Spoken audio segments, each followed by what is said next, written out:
Api di Bukit Menoreh. Cerita, Esa Mintarja.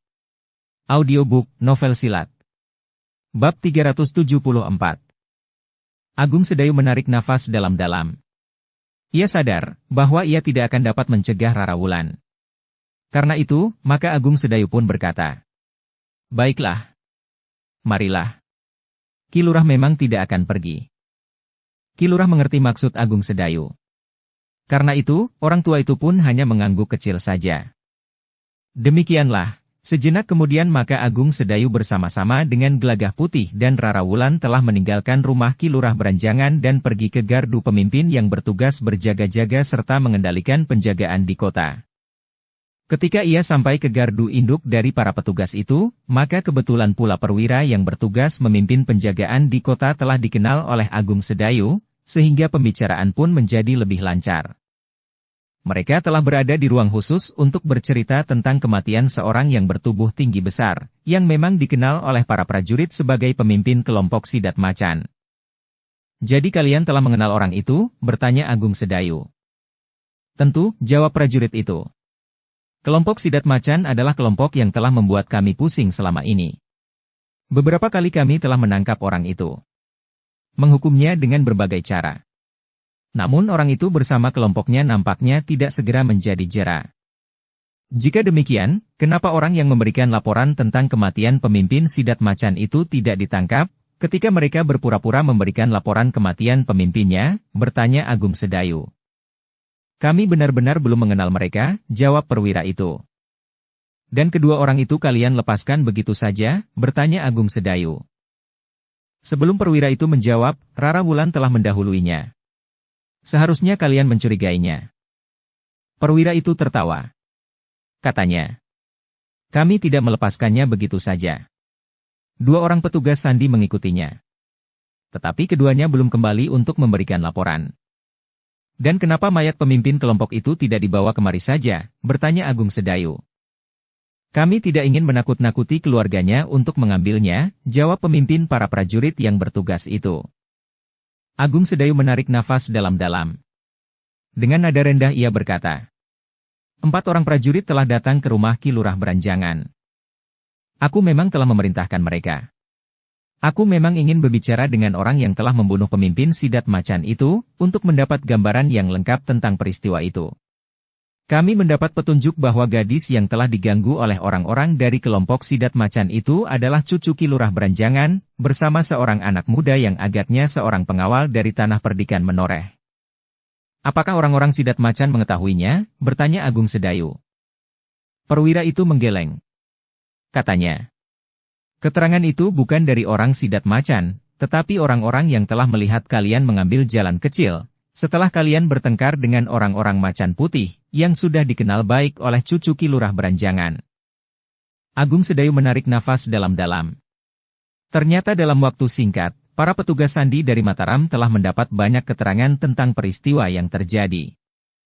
Namun perwira itu kemudian berkata kepada Gelagah Putih, "Tetapi kami tidak akan mengambil tindakan apa-apa terhadap kalian.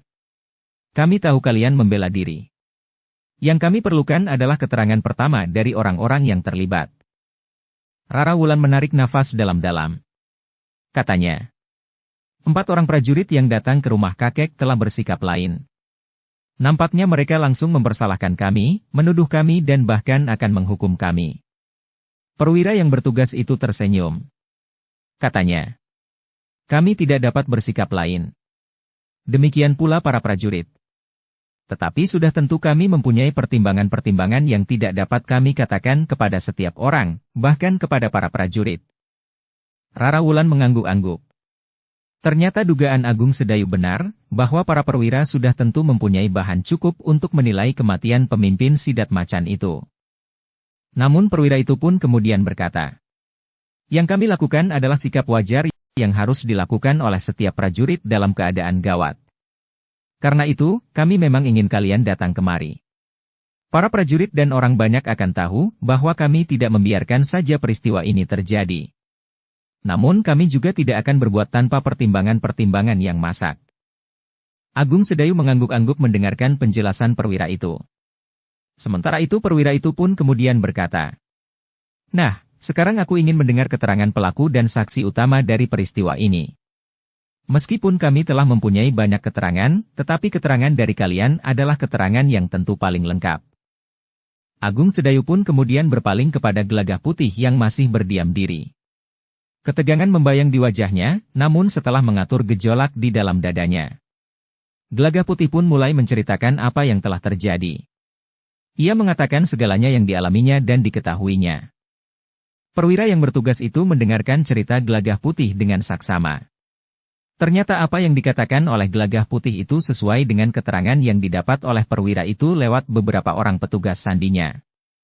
Sehingga dengan demikian maka bagi perwira itu, Gelagah Putih sama sekali tidak berniat untuk memutarbalikkan peristiwa yang dialaminya. Demikian pula ketika Rara Wulan memberikan keterangannya. Sejak gadis itu bertemu dengan anak-anak muda dari kelompok Macan Putih, hingga terbunuhnya pemimpin kelompok Sidat Macan. Perwira itu mengangguk-angguk, dengan nada rendah ia berkata, "Terima kasih atas keterangan kalian. Aku sejak semula sudah yakin, bahwa kalian tidak akan mempersulit persoalan. Namun dengan demikian, para prajurit dan orang-orang yang menyaksikan kalian datang kemari akan berpendapat bahwa kami telah melakukan tugas kami dengan baik. Kami tidak berpihak kepada siapapun. Setiap persoalan akan kami tangani dengan wajar, meskipun pelakunya seorang pengawal atau bahkan seorang prajurit." Agung Sedayu tersenyum. Katanya, "Aku memuji sikapmu. Dengan demikian, apakah yang harus dilakukan oleh anak ini? Kami telah mendapatkan satu keyakinan bahwa Gelagah Putih memang sekedar mempertahankan diri," berkata perwira itu. Tetapi katanya kemudian, "Meskipun demikian, jika kami memerlukan keterangannya, kami akan mengundangnya. Bagaimana menurut pertimbanganmu? Apakah ia akan dapat meninggalkan kota besok?" bertanya Agung Sedayu kemudian. "Ya, tentu," jawab perwira itu. "Sudah aku katakan, tidak ada masalah lagi." Perwira itu berhenti sejenak. Tetapi agaknya masih ada yang ingin dikatakannya. Tetapi hati-hatilah. Kelompok itu adalah kelompok yang licik, tetapi cukup besar. Pengikutnya tersebar di beberapa tempat. 1-2 padepokan di sekitar kota ini tersangkut. Bukan saja murid-muridnya, tetapi justru keluarga pimpinan padepokan itu sendiri.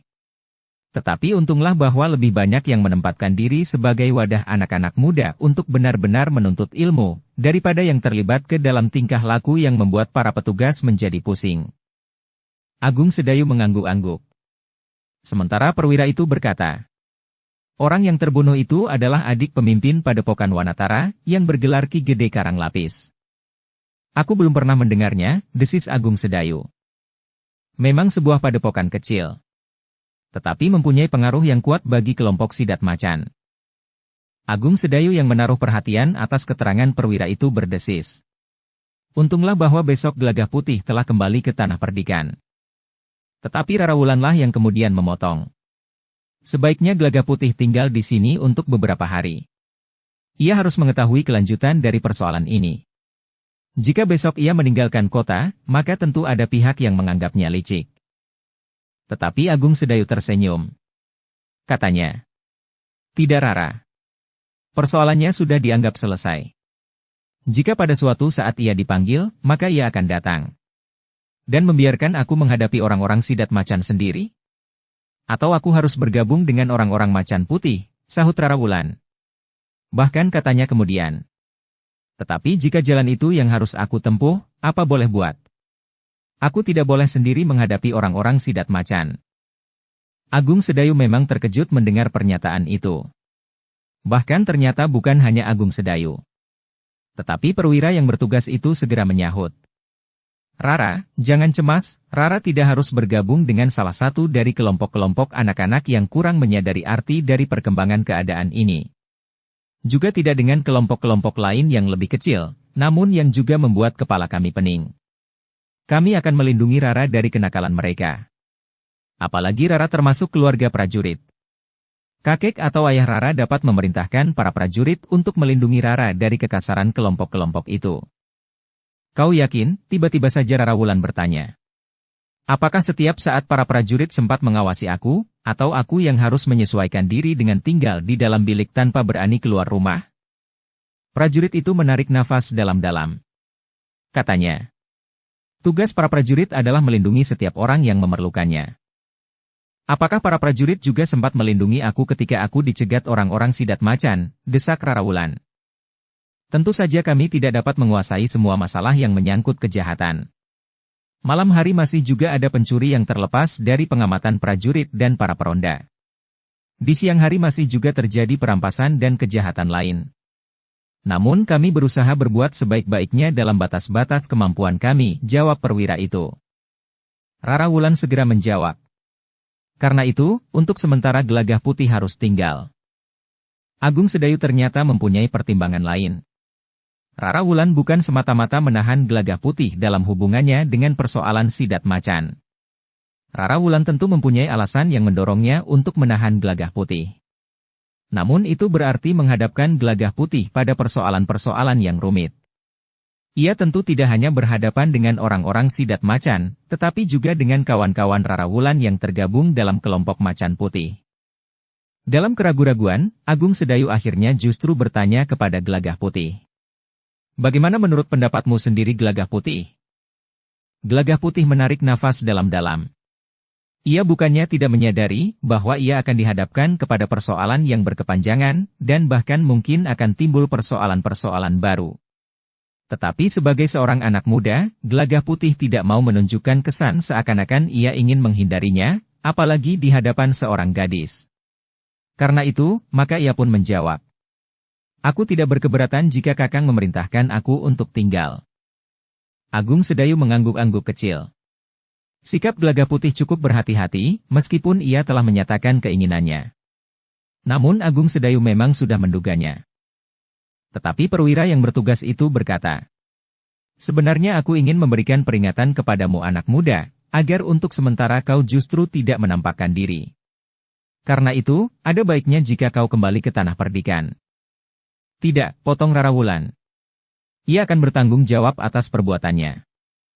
Tetapi Rara, berkata perwira itu, jika Gelagah Putih ternyata menimbulkan persoalan di kota yang sedang diliputi suasana yang suram ini, maka kami tidak akan segan-segan mengambil tindakan. Jadi kalian mulai menyalahkan kami, bertanya Rara Wulan. Sekarang tidak.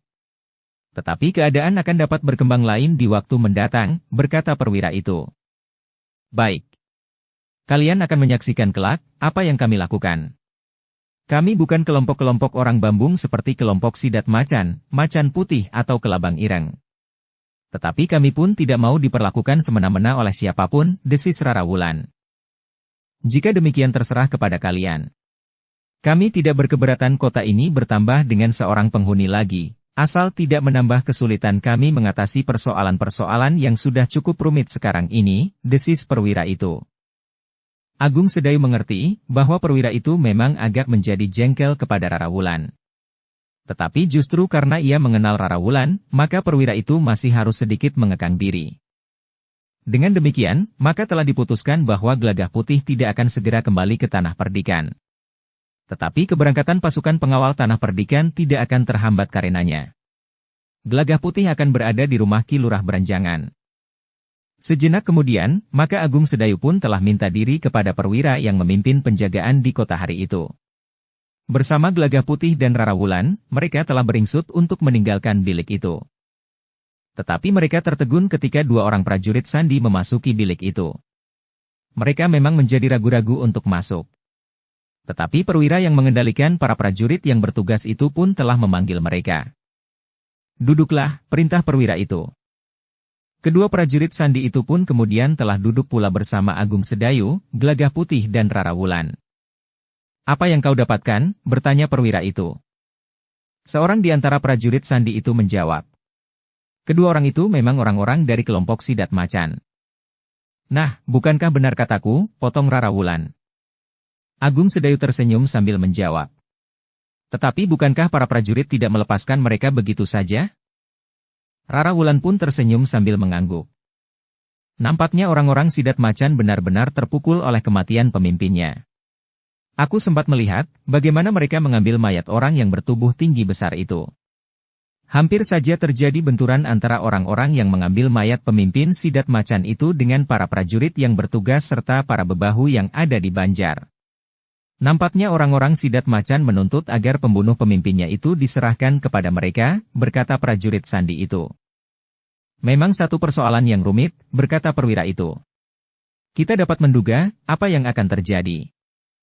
Tetapi Rara Wulan berkata, kenapa tidak disiapkan satu kelompok prajurit untuk menghancurkan padepokan-padepokan yang memang menjadi sarang kelompok-kelompok yang selalu mengacaukan ketenangan itu? Kami tidak akan dapat berbuat begitu saja. Kami akan dapat dituduh berbuat sewenang-wenang. Kami harus mempunyai bukti yang cukup untuk melakukan satu tindakan yang menentukan. Apalagi terhadap sebuah padepokan. Sudah tentu bahwa kami akan dapat mengerahkan prajurit segelar sepapan. Betapapun tingginya ilmu yang dimiliki oleh pemimpin padepokan itu, mereka tidak akan dapat melawan kami. Tetapi kami harus mempunyai landasan yang sangat kuat untuk melakukan hal itu, agar kami tidak bertindak sewenang-wenang. Meskipun kami tahu bahwa seseorang atau sekelompok orang bersalah, namun kami harus bertindak dengan hati-hati justru karena kami prajurit, jawab perwira itu. Jika demikian, kenapa kita tidak melakukan dengan cara yang sama dengan yang mereka lakukan, berkata Rara Wulan. Maksud Rara, bertanya perwira itu. Kita membuat sebuah kelompok yang terdiri dari para prajurit Sandi. Kita akan menghancurkan mereka dengan cara sebagaimana mereka lakukan. Tentu saja dengan batas-batas tertentu untuk membedakan bahwa kita tidak sejiwa dengan mereka, meskipun kita mempergunakan cara yang mungkin agak mirip. Tetapi kita tidak akan mengganggu orang lain yang tidak bersalah. Kita tidak akan menculik gadis-gadis. Kita tidak akan merampas milik orang lain karena kita menyukainya. Kita tidak akan masuk ke dalam pasar dan mengambil apa yang kita ingini. Atau berkelahi di jalan-jalan raya berebut sasaran perampokan, berkata Rara Wulan. Kelompok kita justru berbuat sebaliknya. Melindungi yang lemah, tetapi sekaligus menghancurkan mereka. Perwira itu mengerutkan keningnya. Namun ia pun kemudian tersenyum. Katanya, pikiran Rara ternyata baik. Kami akan memikirkannya. Tetapi keputusan terakhir tidak berada di tanganku. Seandainya kita menemukan jalan lain yang lebih baik, tentu kita akan memilihnya. Namun pendapat Rara akan kami perhatikan. Kami akan membentuknya. Aku salah seorang di antaranya, berkata Rara Wulan. Tetapi perwira itu tertawa. Katanya, semua orang akan tahu permainan kita jika Rara ikut serta, karena hampir semua anak muda mengenal Rara. Ah, desah Rara Wulan. Namun kemudian katanya, terserah. Siapa saja orangnya. Tetapi aku tentu tidak akan berwujud seperti aku sekarang. Perwira itu tertawa. Katanya, kekerasan hati Rara tidak ubahnya kekerasan hati Ki Lurah Beranjangan. Namun Agung Sedayulah yang kemudian berkata, tetapi ini bukan main-main Rara. Jika rencana itu benar-benar dilakukan, persoalannya akan menjadi rumit. Kelompok itu suatu saat justru harus menghindari kekuatan prajurit Mataram sendiri dalam kebesarannya. Rara Wulan termangu-mangu sejenak. Tetapi ia dapat mengerti peringatan Agung Sedayu itu. Kelompok itu bukan kelompok prajurit dalam tugas keprajuritan. Justru satu penyimpangan dari tugas yang seharusnya dilakukan, meskipun tujuannya untuk menegakkan ketenangan bagi kehidupan rakyat, khususnya di kota Mataram itu sendiri, serta melindungi mereka yang lemah. Namun cara yang ditempuh bukan cara yang dapat dilakukan oleh sekelompok prajurit. Perwira yang memimpin penjagaan di hari itu pun kemudian berkata, baiklah. Aku akan mempertimbangkannya dan membicarakannya dengan petugas yang lain. Namun sudah tentu bahwa jika pikiran ini diwujudkan, kelompok itu bagaimanapun juga adalah sekelompok orang-orang liar yang pada suatu saat akan ditertibkan oleh prajurit. Rara Wulan mengangguk kecil sambil berkata, ya, aku mengerti. Perwira itu pun kemudian berdesis. Kita semuanya tentu tahu bahwa langkah ini adalah langkah rahasia, karena jika langkah ini kemudian menimbulkan satu kesulitan, maka aku akan dapat diseret ke depan para perwira tinggi di Mataram ini untuk mempertanggungjawabkannya. Agung Sedayu tersenyum sambil berkata, tentu. Setiap penyimpangan akan membawa akibat yang harus dipertanggungjawabkan. Tetapi jika mereka yang ditunjuk untuk memperkuat kelompok itu memiliki tanggung jawab bersama, maka tanggung jawab kita akan berkurang. Gelagah Putih menarik nafas dalam-dalam. Baginya, bahwa Agung Sedayu tidak menghalangi usaha itu, merupakan satu sikap yang agak berbeda dengan sikapnya yang selama ini kadang-kadang kurang dimengertinya. Namun dengan memperhatikan akibat yang dapat timbul dari tingkah laku kelompok-kelompok orang yang tidak bertanggung jawab itu, maka Agung Sedayu ternyata sependapat untuk dengan jalan pintas mengatasinya. Ternyata perwira itu menjadi tertarik kepada pendapat Rara Wulan yang timbul dengan serta-merta. Namun ia berpesan kepada kedua prajurit sandinya untuk merahasiakan rencana itu. Orang-orang yang ada di dalamnya tentu orang-orang yang tidak banyak dikenal di kota ini, berkata perwira itu. Lalu katanya kepada kedua orang prajurit sandi itu. Kau akan menjadi penghubung antara aku yang tetap berada di dalam lingkungan keprajuritan, dengan pemimpin kelompok ini. Kedua prajurit sandi itu nampaknya juga tertarik kepada cara itu. Sambil tersenyum seorang di antara mereka berkata. Menarik sekali. Aku senang sekali akan tugas ini. Baiklah, berkata perwira itu. Kita akan menyusunnya kemudian. Tetapi dengan kesadaran bahwa kita akan dapat ditangkap dan dimasukkan ke dalam penjara, karena kita telah melanggar ketentuan dan paugeran tugas seorang prajurit. Demikianlah, Agung Sedayu pun telah minta diri bersama Gelagah Putih dan Rara Wulan. Mereka langsung menuju ke rumah Ki Lurah Beranjangan. Namun Rara Wulan sudah tidak berniat lagi untuk meneruskan rencananya, masak di dapur untuk makan siang. Karena itu, maka orang lainlah yang harus menyelesaikannya. Setelah makan siang, maka Agung Sedayu dan Gelagah Putih telah minta diri. Besok jika pasukan Tanah Perdikan berangkat kembali ke Tanah Perdikan, maka Gelagah Putih akan berada di rumah Ki Lurah Beranjangan untuk menyusun rencananya bersama Rara Wulan. Satu kelompok yang akan berkeliaran sebagaimana kelompok-kelompok yang pernah ada di kota itu. Namun ternyata Agung Sedayu telah membawa Gelagah Putih untuk bertemu dengan Untara di baraknya. Dengan terus terang Agung Sedayu mengatakan rencana Gelagah Putih dan Rara Wulan untuk membuat sebuah kelompok yang akan mengimbangi tingkah laku kelompok-kelompok yang hanya dapat membuat keributan. Namun sudah tentu dengan tujuan yang terarah. Untara tersenyum mendengar rencana itu. Nampaknya seperti sebuah permainan kasar. Tetapi agaknya akan dapat berguna bagi ketenangan masyarakat di kota Mataram, dengan membuat kelompok-kelompok itu menjadi jerat tanpa mempergunakan tindakan kekerasan dari para prajurit, yang akan dapat dinilai tindakan yang sewenang-wenang. Tetapi Untara itu berkata, meskipun demikian, kelompok itu pun harus mendapat pengawasan yang ketat. Jika kelompok itu kemudian tergelincir dari arahan yang telah diberikan, maka para prajurit, terutama mereka yang mengendalikannya, harus dengan tegas memotong kelanjutan dari keberadaan kelompok itu. Agung Sedayu mengangguk. Katanya, perwira yang hari ini bertugas, bersedia untuk mengendalikan kelompok ini. Dua orang prajurit sandi telah mendapat tugas sebagai penghubung. Tetapi sekali-sekali kau pun harus ikut mengawasinya. Kau harus sering datang bukan saja untuk mengawasi kelompok ini, tetapi juga mengawasi kehidupan pribadi Gelagah Putih, jika ia benar-benar berada di rumah Ki Lurah Beranjangan, berkata Untara. Agung Sedayu tersenyum, sementara Gelagah Putih hanya menundukkan kepalanya saja. Sementara itu Agung Sedayu masih sempat bertanya. Kapan Kakang kembali ke Jati Anom? Untara termangu-mangu sejenak. Ia masih mempunyai beberapa kepentingan di Mataram. Ia masih mengurus surat-surat keterangan dan beberapa kepentingan yang lain. Karena itu maka ia pun menjawab. Aku tunda keberangkatanku sehari. Agung Sedayu mengangguk kecil. Katanya. Besok kami kembali ke Tanah Perdikan, kecuali Gelagah Putih. Sebenarnya aku ingin mengajukan permohonan kepada Kakang Untara, dalam hubungannya dengan kelompok yang akan disusun oleh Rara Wulan dan Gelagah Putih itu. Apa? Bertanya Untara.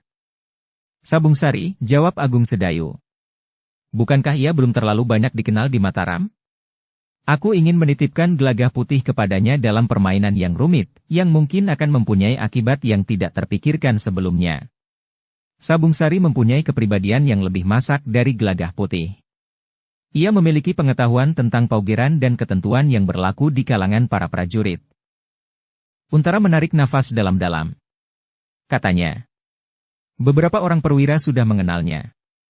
Tetapi hubungan dengan para prajurit di kota ini memang belum terlalu luas, karena ia berada di Jati Anom sejak semula. Jadi Kakang tidak berkeberatan, bertanya Agung Sedayu. Untara memang ragu-ragu. Katanya. Tetapi Sabung Sari adalah seorang prajurit. Kedudukannya akan berbeda dengan Gelagah Putih. Gelagah Putih adalah seorang pengawal dari Tanah Perdikan Menoreh. Selebihnya segala sesuatunya tentang keterlibatan Sabung Sari tentu akan menyangkut aku juga, karena aku memberi izin kepadanya. Agung Sedayu termangu-mangu sejenak. Kemudian dengan nada rendah ia berkata, "Tetapi segala sesuatunya terserah Kakang Untara. Sebenarnya kami tidak ingin melibatkan Kakang Untara. Namun seperti yang Kakang Untara katakan, jika Kakang mengizinkan berarti Kakang terlibat pula ke dalamnya. Meskipun demikian, tentu akan dipertimbangkan pula tujuan dari permainan ini. Jika permainan ini benar-benar berhasil dan akan memberikan manfaat, maka keterlibatanku tentu akan diampuni. Tetapi jika yang terjadi sebaliknya, maka gelar yang aku terima kemarin akan dapat dicabut kembali," berkata Untara. Agung Sedayu mengangguk-angguk pula. Ia mengerti sepenuhnya pendapat Untara yang menyangkut dirinya sendiri itu. Tetapi sebelum Agung Sedayu menanggapinya, Untara berkata, "Sebaiknya aku berbicara dengan Sabung Sari." Agung Sedayu mengangguk-angguk. Katanya, "Silahkan Kakang. Nanti malam aku akan datang lagi." Tanggapinya, Untara berkata, "Sebaiknya aku berbicara dengan Sabung Sari." "Tidak perlu. Sekarang aku akan memanggilnya," berkata Untara. Sejenak kemudian, Sabung Sari pun telah berada di antara mereka pula. Ternyata tanggapan Sabung Sari cukup baik. Ia mengerti maksud dari kehadiran sebuah kelompok yang terkendali dengan ketat. "Segala sesuatunya terserah Ki Untara," berkata Sabung Sari kemudian. "Jika aku diperintahkan, maka aku akan melaksanakan dengan sebaik-baiknya. Tetapi aku ingin mendengar pendapatmu," berkata Untara. "Apakah menurut pendapatmu, kau akan dapat melakukan dengan baik dan sesuai dengan nuranimu?" "Aku sependapat. Tetapi aku terikat dalam paugeran bagi seorang prajurit," berkata Sabung Sari. "Aku memberimu izin," berkata Untara. Sabung Sari menarik nafas dalam-dalam. Ia mengerti kenapa Untara tidak memberinya perintah, tetapi sekedar mengizinkannya. Sementara itu Agung Sedayu berkata, "Aku akan menitipkan Gelagah Putih kepadamu. Bahkan seluruh kelompok yang akan terbentuk. Harus ada seseorang yang berwibawa untuk memimpinnya. Jika tidak, maka akan terjadi penyelewengan dari tujuan semula." Sabung Sari mengangguk, ia memang merasa lebih tua dari Gelagah Putih. Karena itu, ia pun kemudian berkata, "Jika aku mendapat kepercayaan, aku akan mencobanya." "Terima kasih," berkata Agung Sedayu. Lalu katanya pula kepada Untara, "Jika demikian, maka nampaknya rencana ini akan dapat berjalan dengan baik." Angan-angan ini timbul di kepala seorang gadis yang tersinggung oleh perlakuan beberapa orang anak muda yang tidak bertanggung jawab, serta sikap para prajurit menghadapi mereka. Meskipun permainan ini merupakan peletik kecil dari seluruh gejolak di dalam kehidupan masyarakat yang sedang bergerak ini, namun harus ditangani dengan sebaik-baiknya. Sementara itu, biarlah para pemimpin di Mataram memikirkan persoalan-persoalan yang besar yang berkembang di saat-saat terakhir. Sikap Pati membuat jantung pemerintahan Mataram menjadi berdebar-debar. Bahkan Ki Patih Mandaraka sempat menunjukkan kecemasannya, berkata Untara. Agung Sedayu mengangguk-angguk. Ia pun sadar bahwa Mataram yang sedang berkembang itu akan menghadapi banyak sekali masalah. Masalah anak-anak yang nakal itu memang merupakan bagian kecil dari seluruh pergolakan yang terjadi. Demikianlah, maka Agung Sedayu dan Gelagah Putih pun segera minta diri. Besok Agung Sedayu akan meninggalkan Mataram menuju ke Tanah Perdikan Menoreh untuk memangku jabatannya yang baru, pemimpin pasukan khusus Mataram di Tanah Perdikan Menoreh. Pada hari yang ditentukan akan datang perwira tinggi dari Mataram untuk memimpin upacara penempatan Agung Sedayu di pasukan khusus yang akan dipimpinnya itu. Namun pasukan khusus itu bukan sesuatu yang belum dikenalnya.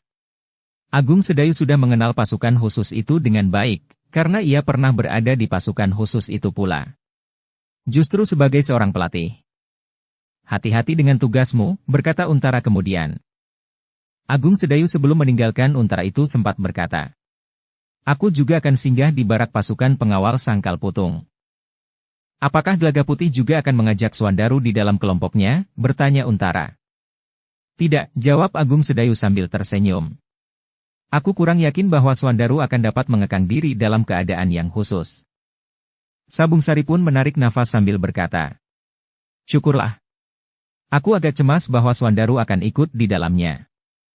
Demikianlah, Agung Sedayu dan Gelagah Putih telah singgah pula di barak yang dipergunakan oleh para pengawal Sangkal Putung.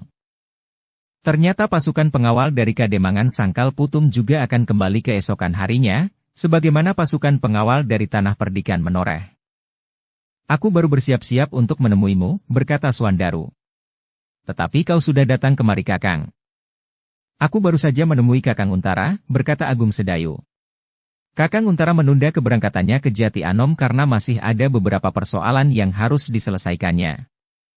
Keduanya pun kemudian telah menyatakan ucapan selamat berpisah, karena keesokan harinya masing-masing akan menempuh perjalanan menuju ke arah yang berlawanan.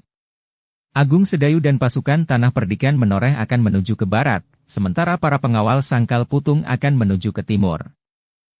Namun Agung Sedayu sama sekali tidak mengatakan bahwa Gelagah Putih akan tinggal di Mataram untuk melakukan satu permainan khusus yang harus dilakukan dengan sangat berhati-hati. Malam itu adalah malam terakhir bagi pasukan Tanah Perdikan dan beberapa pasukan yang lain berada di Mataram. Di keesokan harinya, pasukan-pasukan pengawal akan kembali ke daerah mereka masing-masing. Agung Sedayu dan Gelagah Putih pun telah memberikan laporan kepada Ki Gede tentang rencana Gelagah Putih untuk tinggal bersama Rara Wulan. Gelagah Putih akan melakukan satu permainan yang sebenarnya termasuk berbahaya. Tetapi kelompok yang akan dibentuk sudah mendapat persetujuan dari seorang perwira Mataram yang bukan saja mempertanggungjawabkan, tetapi juga langsung mengendalikan. Apalagi Sabung Sari telah menyatakan kesediaannya untuk ikut serta berada dalam kelompok itu, berkata Agung Sedayu kemudian. Ki Gede mengangguk-angguk kecil. Hampir tidak terdengar ia berdesis. Rara Wulan. Kenapa dengan Rara Wulan Ki Gede? Bertanya Agung Sedayu. Ki Gede tidak segera menjawab. Sementara Agung Sedayu berkata, bukankah gadis itu telah pernah berada di Tanah Perdikan? Ki Gede mengangguk-angguk. Katanya hampir kepada diri sendiri. Nama itu. Kenapa dengan nama itu? Bertanya Agung Sedayu. Tetapi Ki Gede menggeleng. Katanya, tidak apa-apa. Gelagah Putih mengerutkan dahinya. Tetapi ia tidak berani bertanya. Meskipun demikian, nama yang diucapkan oleh Ki Gede dengan nada rendah itu menarik perhatiannya. Malam itu Agung Sedayu duduk untuk beberapa lama dengan Ki Demang Selagilang dan Prastawa. Ki Demang sempat berbicara tentang daerahnya yang diselubungi oleh alam yang keras, sehingga untuk memenuhi kebutuhan sehari-hari, orang-orang pegunungan Sewu harus bekerja keras. Namun dengan demikian, maka para pengawal dari Pegunungan Sewu telah menunjukkan kelebihannya dari para pengawal yang lain, justru karena perjuangan hidup yang berat. Dukung channel Novel Silat dengan subscribe, follow, like, komen dan share. Sementara itu, para petugas telah menyiapkan segala sesuatu yang akan dibawa oleh setiap pasukan yang akan berangkat pagi-pagi. Sedangkan para pengawal telah menggunakan malam itu untuk beristirahat sebaik-baiknya, karena di keesokan harinya mereka akan menempuh perjalanan pulang. Memang ada getar keharuan di setiap dada.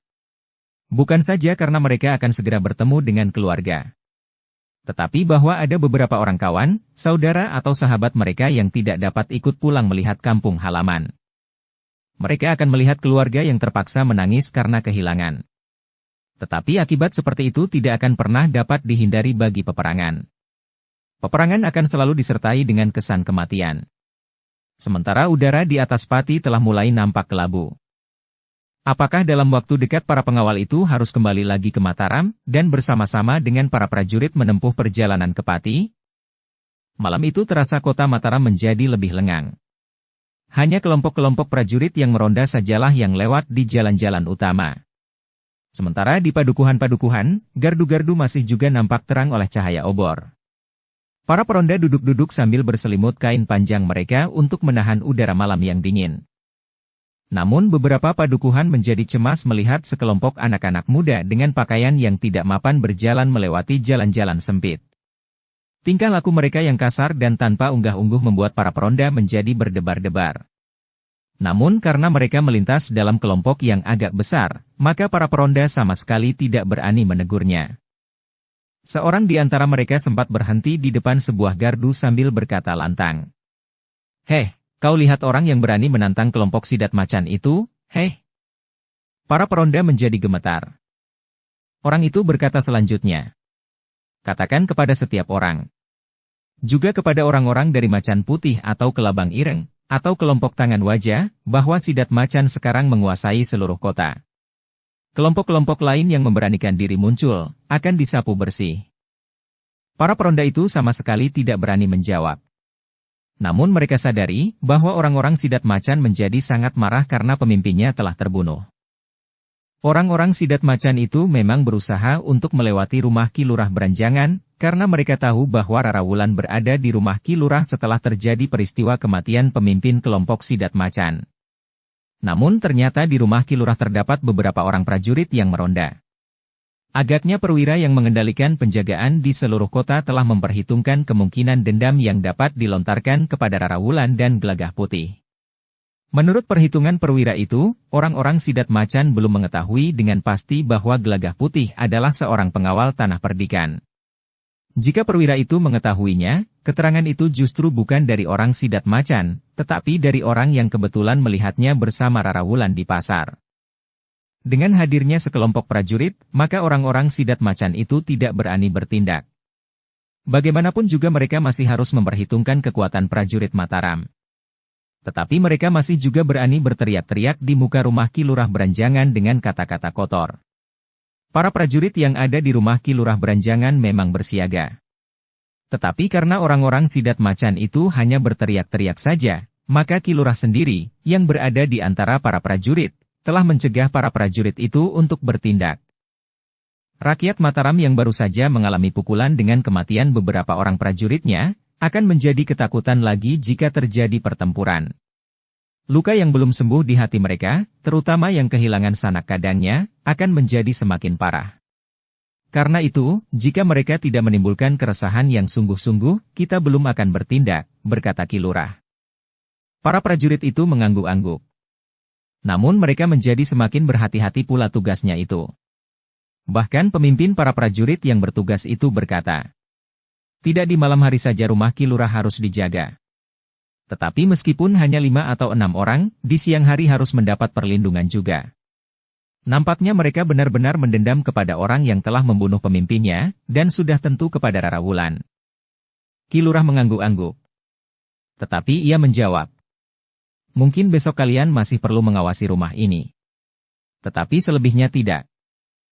Dendam mereka tidak akan padam dalam 2-3 hari, jawab pemimpin prajurit itu. Ki Lurah mengangguk-angguk. Tetapi ia tidak menjawab. Orang-orang dari kelompok Sidat Macan yang kecewa karena di rumah Ki Lurah ada sekelompok prajurit itu pun kemudian telah meninggalkan kota.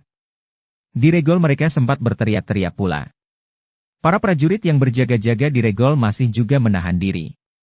Mereka pun tahu bahwa orang-orang itu tentu dari salah satu kelompok anak-anak muda yang kehilangan kendali. Di saat orang-orang yang sebaya dengan mereka menyambung nyawa di medan pertempuran, mereka justru berbuat aneh-aneh sehingga menakut-nakuti orang lain. Meskipun demikian, prajurit-prajurit di Regol itu sudah berdiri berjajar dengan senjata di tangan masing-masing. Sementara seorang anggota kelompok Sidat Macan itu sempat berkata, bukankah kami tidak melanggar paugeran? Apakah kalian akan menghukum kami? Kami hanya lewat. Kami kira ada pertunjukan wayang kulit. Ternyata tidak ada. Para prajurit itu tidak menjawab sama sekali. Yang terdengar adalah gelak tertawa orang-orang itu. Ternyata kelompok-kelompok yang lain harus menyesuaikan diri. Mereka sadar bahwa kelompok Sidat Macan sedang marah. Apalagi kelompok itu termasuk kelompok yang besar, karena anggota-anggotanya datang dari berbagai padepokan. Demikianlah. Maka ketika saatnya tiba, para pengawal dan prajurit yang berasal dari daerah-daerah yang terpisah-pisah telah meninggalkan Mataram.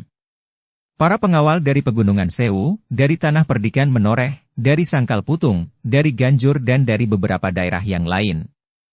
Demikian pula prajurit Mataram yang berada di Jati Anom pun telah bersiap-siap. Tetapi Untara memang telah menunda keberangkatannya 1 hari. Dengan demikian, maka terasa keramaian di kota Mataram menjadi susut.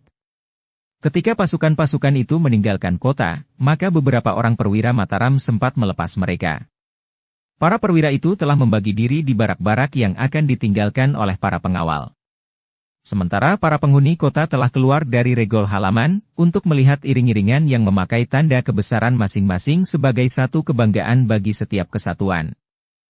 Ki Gede Menoreh, Agung Sedayu dan Prastawa memimpin pasukan pengawal Tanah Perdikan Menoreh yang meninggalkan kota. Namun dalam pada itu, Gelagah Putih ternyata telah tinggal. Ketika pasukan-pasukan yang meninggalkan kota telah menjadi jauh, maka telah terjadi keributan lain di dalam kota. Beberapa orang anak muda telah hilir mudik di atas punggung kuda. Seakan-akan mereka merasa lebih bebas untuk berbuat sesuka hati. Tetapi mereka masih merasa terganggu karena beberapa kelompok prajurit masih ada di Mataram. Namun pada saatnya, mereka akan meninggalkan Mataram pula. Hari itu Gelagah Putih masih juga sempat menemui Untara yang masih belum meninggalkan kota.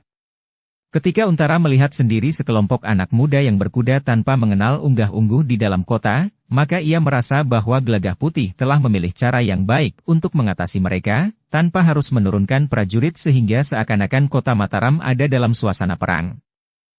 Meskipun demikian, untuk mengatasi persoalan yang dapat saja timbul karena tingkah laku orang-orang yang tidak bertanggung jawab itu, maka kelompok-kelompok prajurit pun telah bersiaga sepenuhnya. Tetapi peristiwa yang terjadi di luar dinding kota kadang-kadang kurang dapat diawasi oleh para prajurit. Kejahatan dapat saja terjadi tanpa dapat menuduh siapa yang telah melakukannya. Kelompok yang mana atau gerombolan apa? Ketika Gelagah Putih menemui Untara sepeninggal pasukan pengawal Tanah Perdikan, maka Untara justru menganjurkan agar Gelagah Putih lebih cepat mempersiapkan kelompoknya dan mulai turun ke jalan-jalan. Sepeninggal para prajurit Mataram maka kami akan mulai dengan kelompok kami, berkata Gelagah Putih.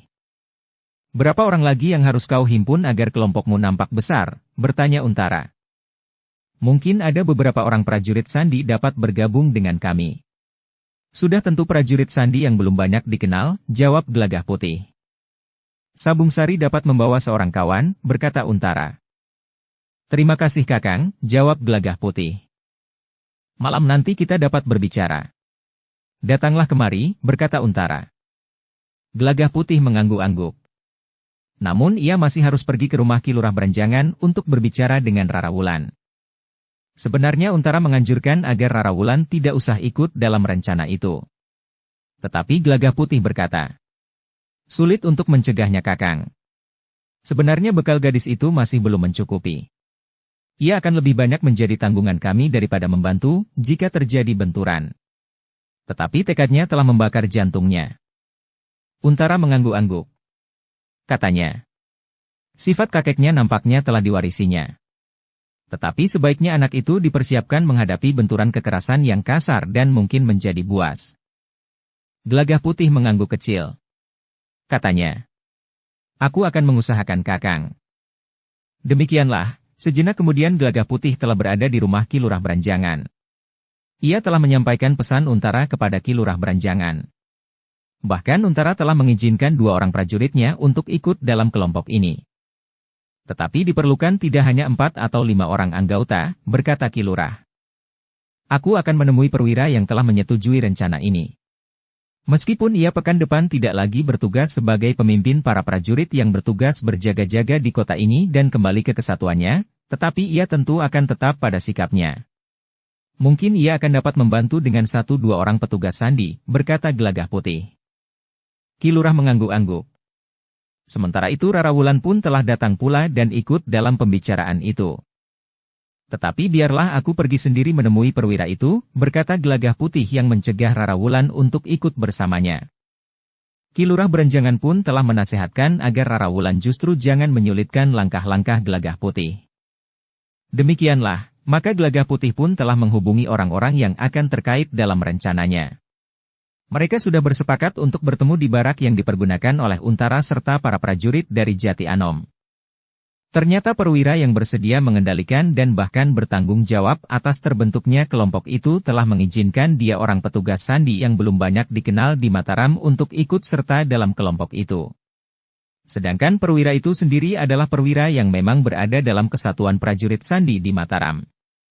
Di malam hari, beberapa orang telah bertemu dan berbicara tentang rencana mereka di Barak Untara, yang keesokan harinya akan meninggalkan Mataram bersama pasukannya kembali ke Jati Anom. Kelompok ini masih terlalu kecil, berkata perwira dari prajurit Sandi yang juga hadir dalam pertemuan itu. Kita akan mengembangkannya, berkata Gelagah Putih. Yang lain mengangguk-angguk. Namun setiap anggota dari kelompok ini harus ikut memikul tanggung jawab serta menjaga rahasia kelompok yang terlalu khusus itu. Kita harus mempunyai tempat yang dapat dipergunakan sebagai tempat untuk mengendalikan kelompok ini. Tentu tidak di barak prajurit Sandi, berkata Gelagah Putih. Perwira dari prajurit Sandi itu mengangguk-angguk. Katanya kemudian, aku mempunyai kenalan yang dapat membantu kalian. Ia telah banyak membantu tugasku sebagai prajurit Sandi. Ia belum berkeluarga, sementara ia mempunyai warisan rumah yang cukup baik dan tidak terlalu besar. Kau percaya kepadanya? Bertanya Sabung Sari. Tentu. Aku akan menemuinya dan berbicara kepadanya, berkata perwira itu. Di mana letak rumahnya? Bertanya Sabung Sari. Di luar dinding kota. Tetapi tidak terlalu jauh dari pintu gerbang, jawab perwira itu. Bagus, jawab Sabung Sari. Tetapi tempat itu tidak akan kita jadikan tempat pengendalian yang terbuka, untuk menjaga kemungkinan-kemungkinan buruk atas rumah itu. Demikianlah, beberapa kesepakatan telah dicapai. Sementara itu Untara pun telah minta diri bahwa keesokan harinya ia akan membawa pasukannya kembali ke Jati Anom. Sementara itu Sabung Sari akan tinggal bersama seorang kawannya. Seorang prajurit yang juga memiliki banyak kelebihan dari para prajurit yang lain, meskipun ia tidak memiliki kemampuan seperti Sabung Sari. Sepeninggal Untara besok, maka Sabung Sari dan seorang kawannya akan tinggal. Mereka akan dibawa oleh perwira dari petugas Sandi itu ke rumah kawannya. Sebelumnya, aku akan menemuinya, berkata perwira itu. Besok aku akan berangkat. Kapan kau akan menemuinya? Bertanya Untara. Malam ini, jawab perwira itu. Datanglah kemari, berkata Untara. Demikianlah, sebelum tengah malam pertemuan itu telah berakhir. Semuanya kembali ke tempat masing-masing. Sementara Gelagah Putih telah menumpang di rumah Ki Lurah Beranjangan. Ketika ia pulang di tengah malam, Gelagah Putih tidak masuk melalui regol halaman, agar tidak mendapat 1000 macam pertanyaan dari para prajurit yang bertugas, tetapi ia masuk lewat pintu butulan, yang hanya dijaga oleh seorang saja. Seorang prajurit yang ada di rumah Ki Lurah dan bertugas di Serambi mendengar pintu butulan diketuk. Ketika ia yakin bahwa yang datang adalah Gelagah Putih, maka ia pun telah membukakan pintu itu. Dari mana kau? Bertanya prajurit itu. Menemui Kakang Untara. Besok Kakang Untara akan kembali ke Jati Anom, jawab Gelagah Putih. Kenapa kau datang lewat butulan? Bertanya prajurit itu. Agar tidak terlalu banyak pertanyaan. Di sini hanya kau sendiri yang bertanya kepadaku. Di regol, mungkin 5 atau 6 orang akan bersama-sama bertanya. Bahkan mungkin aku harus ikut duduk-duduk dengan mereka. Aku mengantuk sekali, jawab Gelagah Putih. Tetapi kau ternyata memang sombong, berkata prajurit itu. Kau pulang sendiri di tengah malam. Bagaimana jika kau bertemu dengan orang-orang Sidat Macan yang berkeliaran? Kemarin mereka datang kemari, kau tidak ada di sini. Kau semalam tidur di mana? Mengungsi, jawab Gelagah Putih singkat. Gelagah Putih tidak mau mendapat pertanyaan lebih banyak lagi. Ia pun kemudian langsung menuju ke serambi belakang. Ia memang ditempatkan di serambi belakang, tidak di gandok kiri atau kanan. Dengan demikian maka Gelagah Putih tidak akan banyak diketahui orang yang hilir mudik di rumah Ki Lurah. Bahkan oleh para prajurit yang bertugas melindungi rumah Ki Lurah, karena orang-orang Sidat Macan masih tetap mendendam Rara Wulan. Bahkan ternyata malam itu orang-orang Sidat Macan juga lewat di muka rumah Ki Lurah sambil berteriak-teriak. Agaknya mereka dengan sengaja membuat seisi rumah ketakutan. Para prajurit yang berada di regol depan sudah berjaga-jaga dan siap menghadapi segala kemungkinan. Seorang di antara mereka berkata, jika Gelagah Putih tidak bersembunyi dan secara kebetulan bertemu dengan orang-orang gila itu ketika anak itu pulang kemari, maka ia akan menjadi korban sia-sia. Bahkan tanpa dapat dibuktikan siapa yang telah melakukannya. Anak itu sudah tidur, berkata prajurit yang semula berada di butulan dan baru pergi ke halaman depan ketika mendengar orang-orang Sidat Macan berteriak-teriak. Dari mana kau tahu? Anak itu belum nampak datang, berkata seorang prajurit yang lain. Ternyata ia cerdik. Ia datang lewat lorong sempit. Ia masuk ke halaman lewat pintu butulan, jawab prajurit yang membuka pintu butulan bagi Gelagah Putih. Kawan-kawannya tersenyum. Katanya, ia memang cerdik. Sementara itu Gelagah Putih juga mendengar teriakan-teriakan di depan rumah Ki Lurah Beranjangan. Jika saja tidak ada para prajurit di rumah itu, mungkin ia justru telah berbuat sesuatu, meskipun tidak di depan pintu gerbang itu. Namun ternyata teriakan-teriakan itu semakin lama menjadi semakin jauh, sehingga akhirnya hilang sama sekali. Di dalam biliknya di ruang dalam, Rara Wulan juga mendengar teriakan-teriakan. Ia tahu, di depan rumahnya terdapat beberapa orang prajurit. Kakeknya juga memiliki kemampuan melampaui prajurit kebanyakan. Lebih daripada itu, Gelagah Putih juga ada di serambi belakang rumah itu. Karena itu maka demikian teriakan-teriakan itu hilang, Rara Wulan telah tertidur lagi dengan nyenyaknya. Di hari-hari berikutnya, segala sesuatunya menjadi semakin terwujud.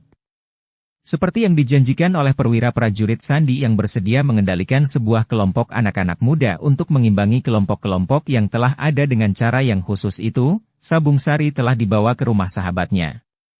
Meskipun perwira itu sadar, bahwa dengan demikian ia sudah melanggar batas-batas tugasnya, bahkan melanggar wewenangnya, namun ia telah meneruskan rencana itu. Sahabatnya yang telah dihubungi semalam, ternyata tidak berkeberatan sama sekali. Bahkan kakak beradik, kedua orang sahabatnya itu, telah menyatakan bersedia ikut dalam kelompok yang khusus itu. Tetapi kau tahu latar belakang dari kelompok ini serta tujuan gerakannya, berkata perwira prajurit rahasia itu. Ternyata kedua orang kakak beradik itu merasa gembira bahwa mereka dapat diterima menjadi anggota kelompok yang akan dibentuk oleh perwira prajurit Sandi itu, bersama-sama dengan beberapa orang lagi. Bukankah selama ini aku telah mempergunakan banyak waktuku untuk membantumu, bertanya yang tertua dari kedua orang kakak beradik itu. Aku mengerti, jawab perwira prajurit Sandi yang menemuinya. Karena itu, ketika kemudian kedua orang itu bertemu dengan Sabung Sari, maka pembicaraan mereka pun menjadi semakin mapan.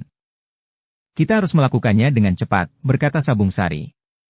Sebelum ada pihak yang mencium rencana ini. Kita akan segera bertemu, berkata perwira itu. Aku akan mengundang kalian di sini besok siang, berkata pemilik rumah itu. Agaknya di siang hari tidak terlalu banyak menarik perhatian orang. Perwira itu sependapat. Ia akan memberitahukan kepada orang-orang lain yang menjadi anggota dari kelompok yang akan dibentuk itu. Sementara itu, Mataram memang terasa menjadi semakin sepi. Tidak lagi banyak prajurit dan pengawal yang berjalan-jalan hilir mudik di jalan-jalan kota. Kedai-kedai tidak lagi dipenuhi oleh mereka justru setelah lewat sore hari. Yang terakhir meninggalkan kota adalah prajurit Mataram yang berada di Jati Anom, yang dipimpin Untara yang telah mendapat gelar Tumenggung. Namun dengan demikian, para prajurit yang tinggal justru harus bekerja lebih keras untuk tetap menjaga ketenangan kota. Mereka menyadari bahwa anak-anak muda yang tidak dapat mengikuti arus perkembangan Mataram justru telah mengganggu tugas-tugas mereka. Meskipun jumlahnya terhitung tidak terlalu banyak dibandingkan dengan anak-anak muda yang menyadari pergolakan dunianya, namun mereka rasa-rasanya sudah cukup mengganggu. Di hari pertama sejak prajurit Jati Anom meninggalkan Mataram, telah terjadi keributan di pasar. Beberapa orang anak muda yang membeli makanan dan minuman di sebuah kedai, begitu saja pergi tanpa mau membayar. Ketika sekelompok prajurit yang mendapat laporan datang, mereka telah pergi. Tidak seorang pun yang dapat memberikan laporan, siapa saja di antara mereka yang telah melakukannya. Mereka anak-anak setan, geram salah seorang prajurit yang marah. Jika pada suatu saat kita mampu menangkap mereka, maka mereka akan kita jantur di alun-alun. Digantung maksudmu, bertanya kawannya. Tidak. Dijantur. Kalau digantung itu lehernya yang dijerat. Dan itu berarti hukuman mati. Tetapi kalau dijantur itu kakinya yang kita jerat. Kepalanya berada di bawah. Itu bukan hukuman mati. Paling-paling ia akan merasa pening dan mual untuk beberapa saat. Tetapi itu akan dapat membuat jera, karena hukuman semacam itu akan menjadi tontonan yang menyenangkan, jawab prajurit itu. Kawannya mengangguk-angguk. Desisnya. Aku setuju. Di bawah kepalanya kita lepaskan beberapa ekor anjing liar. Ah, prajurit itu menggeleng. Jangan. Anjing itu dapat menggigit hidung mereka. Kawannya tidak menjawab lagi. Namun mereka terlambat datang, sehingga tidak lagi dapat menemukan anak-anak muda yang telah mengganggu orang banyak itu. Di hari berikutnya, seorang gadis diketemukan pingsan. Untung 3 orang anak muda yang mengganggunya tidak sempat membawanya pergi, karena tiba-tiba saja muncul 2 orang prajurit berkuda yang meronda. Namun ketiga orang itu sempat pula melarikan diri, Karena salah seorang dari prajurit itu terpaksa menunggui gadis yang pingsan itu agar tidak diambil lagi oleh kawan-kawan anak-anak nakal itu. Peristiwa-peristiwa yang sampai kepada perwira prajurit Sandi yang dilaporkan oleh para petugas dan prajurit itu telah mempercepat terbentuknya satu kelompok kecil yang terdiri dari 2 orang kakak beradik yang memang sudah lama membantu tugas-tugas prajurit Sandi, seorang pengawal tanah perdikan menoreh, dan Rara Wulan yang berkeras hati untuk ikut serta.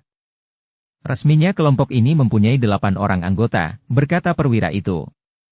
Lalu katanya, aku sependapat bahwa pimpinan kelompok ini berada di tangan Sabung Sari. Tidak ada seorang pun yang menolak.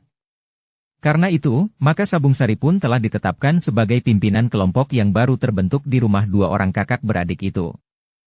Sementara itu, Sabung Sari dalam pertemuan itu sempat memperkenalkan kawannya kepada anggota-anggota yang lain. Namanya Pranawa, desis Sabung Sari. Anak muda yang nampaknya pendiam itu hanya tersenyum saja. Sementara itu kedua orang prajurit Sandi yang ada di dalam kelompok itu pun telah diperkenalkan pula namanya. Yang tinggi kurus itu namanya Rumeksa. Ia pantas menjadi anggota kelompok anak-anak nakal. Ia memang ditakuti gadis-gadis. Kecuali Rara Wulan, desis perwira itu. Orang yang tinggi kurus bernama Rumeksa itu hanya tersenyum saja. Sementara Rara Wulan pun tertawa. Perwira itu pun kemudian memperkenalkan prajurit Sandi yang seorang lagi. Katanya, namanya memang menggetarkan jantung. Ludira. Nah, kalian tahu artinya. Ludira adalah darah. Namanya darah. Dan orang ini memang haus darah. Tetapi orang yang berwajah kekanak-kanakan itu tertawa kecil sambil berkata seperti seorang anak yang takut kena marah. Namaku bukan Ludira. Jadi siapa? Bertanya perwira itu. Mandira, jawab orang itu. Perwira itu tertawa. Ia tahu pasti bahwa prajurit Sandi itu namanya Mandira. Kedua orang sahabat perwira prajurit Sandi itu pun kemudian telah diperkenalkan pula. Namanya Suratama dan Naratama. Tetapi kawan Sabung Sari yang bernama Pranawa itu masih bertanya nama perwira yang telah memperkenalkan nama-nama kawan-kawannya itu. Perwira itu tertawa. Katanya, namaku Wirayuda. Dengan demikian maka orang-orang yang berada dalam kelompok khusus itu pun telah saling mengenal. Sabung Sari yang kemudian menjadi pemimpin dari kelompok itu berkata, Kisanak. Berbeda dengan kelompok-kelompok lain yang terbentuk oleh sekelompok orang yang sudah saling mengenal sebelumnya, bahkan sudah mengalami banyak hal bersama-sama, maka kita adalah sekelompok orang yang baru saja saling mengenal. Karena itu, tugas kita pertama-tama adalah mengetahui kemampuan kita masing-masing. Dengan demikian, maka kita akan dapat membagi tugas pada orang yang tepat. Orang-orang dalam kelompok itu sependapat. Bahkan perwira prajurit Sandi yang bertanggung jawab atas kelompok itu menganggap bahwa pikiran Sabung Sari memang matang, sebagaimana dikatakan oleh Agung Sedayu.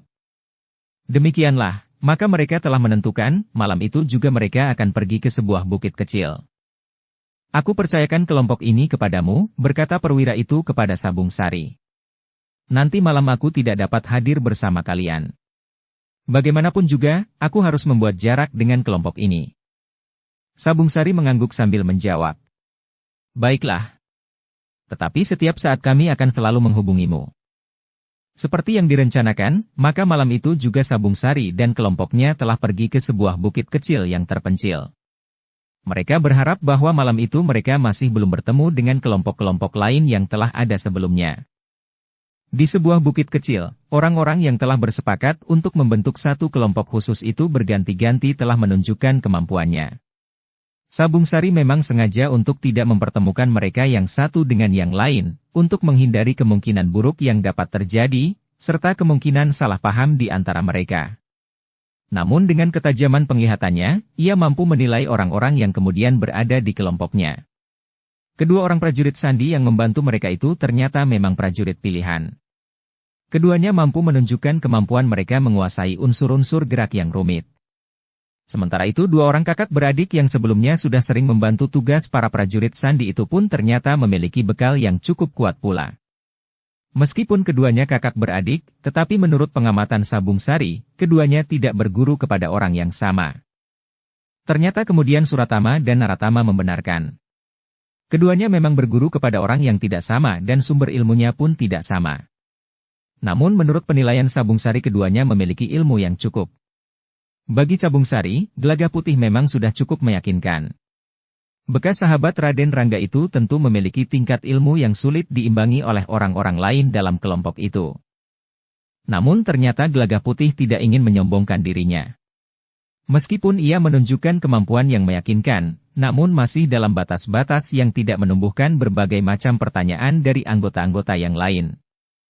Menurut pengamatan Sabung Sari dan juga orang-orang yang lain, sebenarnya Rara Wulan masih banyak ketinggalan. Tetapi gadis itu berkeras untuk ikut serta dalam kelompok itu. Bagaimana jika ayahmu mengetahuinya? Bertanya Sabung Sari. Ayah tidak boleh tahu, jawab Rara Wulan. Untunglah kakek dapat mengerti keinginanku. Yang lain memang tidak dapat mencegah. Apalagi nampaknya Ki Lurah Beranjangan sendiri justru membiarkan cucu gadisnya itu berada di antara anak-anak muda yang menyatakan diri dalam satu kelompok. Malam itu, setelah orang terakhir menunjukkan kemampuannya, maka Sabung Sari telah menawarkan nama kepada kawan-kawannya. Nama itu harus menggetarkan telinga bagi yang mendengarnya, berkata Rara Wulan. Lintang Johar, desis Naratama. Seperti nama seorang gadis, jawab Rara Wulan. Yang mendengarnya tertawa.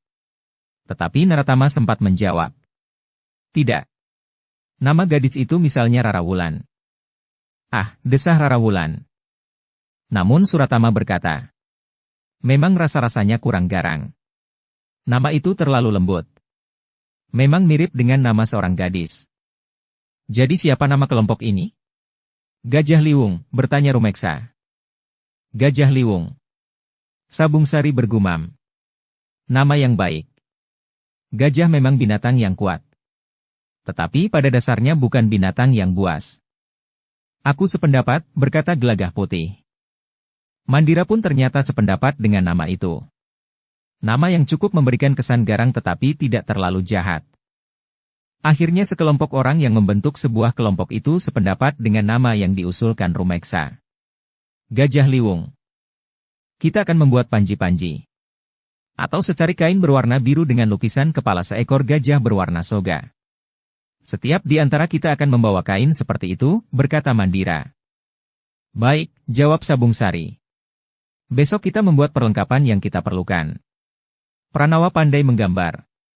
Ia dapat melukis dengan cantik. Kita akan mewarnai dengan biru wedel seperti birunya kain kalengan. Kemudian lukisan kepala gajah itu akan diwarnai dengan soga, seperti warna kain baik. Kecoklat-coklatan. Demikianlah maka kelompok yang menamakan diri Gajah Liwung itu telah melengkapi diri dengan pertanda-pertanda khusus. Mereka pun telah menyusun isyarat-isyarat rahasia yang hanya berlaku bagi kelompok mereka. Beberapa hari kemudian, maka kelompok itu pun sudah siap untuk menyatakan kehadirannya. Segala kelengkapannya telah siap pula. Sementara itu, kenakalan anak-anak muda yang tidak bertanggung jawab masih saja menggelisahkan orang tua. Bukan saja mereka yang mempunyai anak gadis yang meningkat dewasa. Tetapi anak-anak itu sering juga mengganggu kedai-kedai dan mereka yang berjualan di pasar. Bahkan anak-anak muda itu mulai berani merampas kuda yang sedang ditunggangi oleh pemiliknya. Perkelahian antara anak-anak muda pun sering pula terjadi. Dalam waktu 5 hari, telah terjadi lebih dari 4 kali perkelahian. Seorang di antara mereka yang berkelahi itu telah meninggal. Ketika orang-orang tua dan para pemimpin prajurit Mataram menjadi semakin prihatin, maka mereka dikejutkan oleh kehadiran sebuah kelompok baru. Gajah Liwung. Orang-orang Mataram dikejutkan oleh beberapa orang berkuda yang wajahnya tertutup oleh sebuah kain biru bergambar kepala gajah. Mereka membawa sebuah kelebet yang bertulisan dengan huruf-huruf yang jelas. Gajah Liwung. Kehadiran kelompok baru itu membuat para prajurit Mataram dan orang-orang tua menjadi semakin prihatin. Pada hari yang pertama dari kehadiran kelompok Gajah Liwung, maka mereka telah melakukan kenakalan yang membuat beberapa pihak menjadi marah. Orang-orang berkuda itu telah menyeret sebuah gubuk dari tengah sawah dan meletakkan di tengah jalan yang menuju ke Padepokan Wanatara yang dipimpin oleh Ki Gede Karanglapis. Pemimpin kelompok Sidat Macan yang terbunuh itu memang berasal dari Padepokan Wanatara. Pemilik gubuk itu menjadi marah karena ia kehilangan. Tetapi yang lebih marah adalah orang-orang Padepokan Wanatara. Selain itu juga orang-orang dari kelompok Sidat Macan. Sampai saat terakhir, kelompok yang paling ditakuti di Mataram adalah kelompok Sidat Macan dan Macan Putih. Namun kadang-kadang yang juga membuat Mataram terguncang adalah kelompok-kelompok yang lebih kecil. Kelompok Kelabang Ireng pernah membakar sebuah kedai ketika kehadiran kedua orang anggotanya ditolak, karena pemilik kedai itu dapat mengenali mereka sering tidak membayar jika makan di kedai itu. Tetapi pemilik kedai itu tidak tahu bahwa kedua orang itu adalah orang dari kelompok Kelabang Ireng. Ketika kedainya terbakar, maka barulah ia sadar bahwa ia berhadapan dengan orang-orang dari kelompok Kelabang Ireng yang cukup ganas itu. Tingkah laku kelompok Gajah Liwung itu bagi kelompok Sidat Macan merupakan satu tantangan.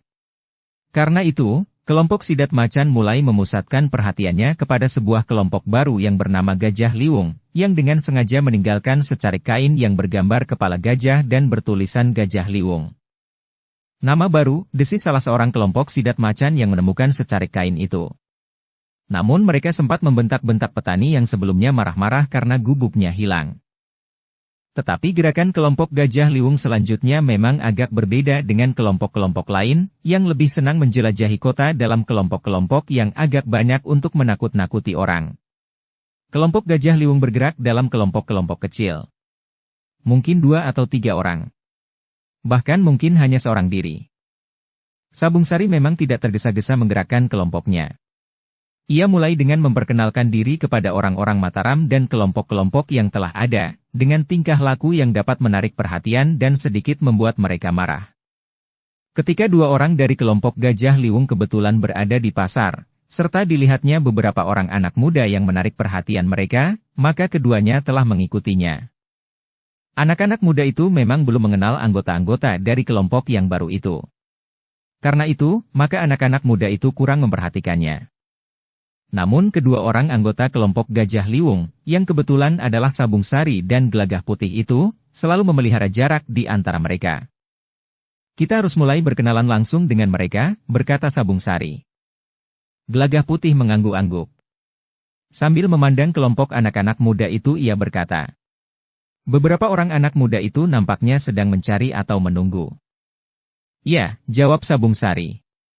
Mungkin kawan-kawannya. Tetapi mungkin juga orang lain. Gelagah Putih mengangguk-angguk. Desisnya kemudian. Marilah. Kita agak mendekat. Kedua orang itu pun menjadi semakin dekat dengan sekelompok anak-anak muda yang membuat orang-orang di pasar itu menjadi gelisah. Tetapi agaknya anak-anak muda itu tidak menaruh perhatian kepada para penjual atau barang dagangan yang sudah ada di pasar itu. Mereka justru berkelompok di dekat pintu masuk. Nampaknya mereka telah mengadakan pembicaraan untuk bertemu, desis Sabung Sari. Tetapi kenapa harus di pasar? Bertanya Gelagah Putih. Itulah yang aneh. Kita harus memahami hal-hal seperti itu, agar kelakuan kita mirip seperti mereka, jawab Sabung Sari. Tetapi terkendali, sahut Gelagah Putih. Sabung Sari tertawa. Katanya, jika pada suatu saat kita memahami kebiasaan mereka dan kita pun dapat menemukan kepuasan karenanya, maka kita benar-benar akan bertingkah laku seperti mereka. Namun kita akan segera dikejar-kejar oleh para prajurit. Para prajurit di bawah pimpinan perwira dari prajurit Sandi itu akan bertindak lebih keras terhadap kita daripada kelompok-kelompok yang lain, jawab Gelagah Putih. Sabung Sari tertawa. Tetapi ia tidak menjawab. Mereka pun kemudian bergeser mendekat. Mereka berjongkok di hadapan seorang penjual dawet cendol. Tetapi ketika keduanya memesan, penjual dawet itu tidak segera melayaninya. Penjual dawet itu lebih banyak memperhatikan anak-anak muda yang berada di dekat pintu masuk. Baru kemudian ketika Gelagah Putih mengulanginya, penjual dawet itu seakan-akan terbangun dari mimpi buruknya. Dengan gagap ia bertanya. Apa anak muda? Apakah kalian membeli dawet? Sabung Sari pun kemudian bertanya. Apa yang kau perhatikan Kisanak? Anak-anak muda itu, jawab penjual cendol sambil menyenduk dawet ke dalam mangkuk. Kenapa dengan anak-anak muda itu? Bertanya Gelagah Putih. Tingkah laku mereka tidak dapat diduga sebelumnya, desis penjual dawet itu. Misalnya apa saja, desak Gelagah Putih. Penjual dawet itu termangu-mangu sejenak. Namun kemudian dengan wajah tegang ia bertanya. Apakah kau bukan kawan-kawan mereka? Apakah wujud, pakaian dan tingkah laku kami sama seperti mereka? Bertanya Sabung Sari. Tidak, jawab penjual dawet itu. Nah, jika demikian, apakah kau mau memberi keterangan tentang mereka? Bertanya Gelagah Putih kemudian. Tidak. Aku tidak tahu apa-apa, penjual dawet itu menjadi tegang. Bahkan katanya kemudian. Aku akan pindah tempat. Berikan mangkuk itu. Tetapi aku belum habis minum dawetmu. Dawetmu enak sekali Kisanak. Tentu dengan legen aren, berkata Sabung Sari. Tetapi penjual dawet itu masih saja nampak gelisah. Sementara itu, anak-anak muda itu pun tiba-tiba telah berlari-lari keluar lewat pintu gerbang pasar. Dua orang yang dikenal sebagai orang-orang yang tugasnya mengamankan pasar, tidak dapat berbuat apa-apa terhadap mereka. Ternyata di luar pasar mereka menghentikan sekelompok anak-anak muda yang lain. Sikap mereka menjadi tegang. Nampaknya kedua belah pihak bukan terdiri dari anggota kelompok yang sama. Penjual dawet itu menjadi semakin gelisah. Beberapa orang telah membenahi dagangan mereka dan menyimpannya ke dalam bakul. Kita akan melihat lebih dahulu kebiasaan mereka, berkata Sabung Sari. Menarik sekali, desis Gelagah Putih. Kita akan berbuat sesuatu yang lebih menarik, sahut Sabung Sari. Beberapa orang yang berada di sekitar mereka yang bertengkar itu telah menyingkir. Dagangan mereka yang dapat dibawa, telah dibawa. Sedang yang lain telah mereka simpan dengan rapat di dalam bakul atau di dalam kotak-kotak kayu. Tetapi Sabung Sari dan Gelagah Putih justru ingin melihat apa yang terjadi. Ketika Gelagah Putih bangkit berdiri, penjual dawet itu berdesis. Lebih baik menjauhi mereka anak muda. Siapakah mereka? Bertanya Sabung Sari yang masih menghabiskan teguk-teguk terakhir dawet cendolnya. Kelompok-kelompok anak nakal, berkata penjual dawet itu. Tidak ada yang dapat mencegah mereka. Para prajurit pun tidak. Sabung Sari pun kemudian telah berdiri pula. Setelah membayar harga minuman yang mereka minum, maka keduanya pun berniat untuk pergi ke pintu. Jangan mencari perkara anak-anak muda, desis penjual dawet itu sambil membenahi jualannya. Tetapi ia pun meneruskan. Kecuali jika kau anggota kelompok salah satu dari mereka. Sabung Sari dan Gelagah Putih tersenyum. Dengan nada datar Sabung Sari berkata. Kami hanya ingin melihat. Penjual dawet itu tidak sempat berbicara lagi. Dengan tergesa-gesa ia telah membawa jualannya dengan sebuah pikulan menjauh. Sabung Sari dan Gelagah Putih pun kemudian telah beringsut ke pintu. Keduanya masih berusaha berdiri di belakang regol pasar, sehingga anak-anak muda yang bertengkar itu tidak melihatnya. Kita akan berbicara di tempat lain, terdengar seorang di antara mereka berteriak. Kita selesaikan saja di sini, jawab seseorang pula. Tidak. Sebentar lagi tentu akan datang para prajurit, berkata orang pertama. Baik, terdengar jawaban. Kita pergi ke Bukit Kapur. Kita akan membuat perhitungan. Sudah lama kita tidak berbicara tentang daerah perburuan kita masing-masing, sehingga kalian dapat melanggar hak kami dengan seenaknya. Omong kosong, terdengar orang pertama membentak. Tetapi suara lain yang dampaknya lebih berwibawa berkata. Kita selesaikan persoalan kita di Bukit Kapur.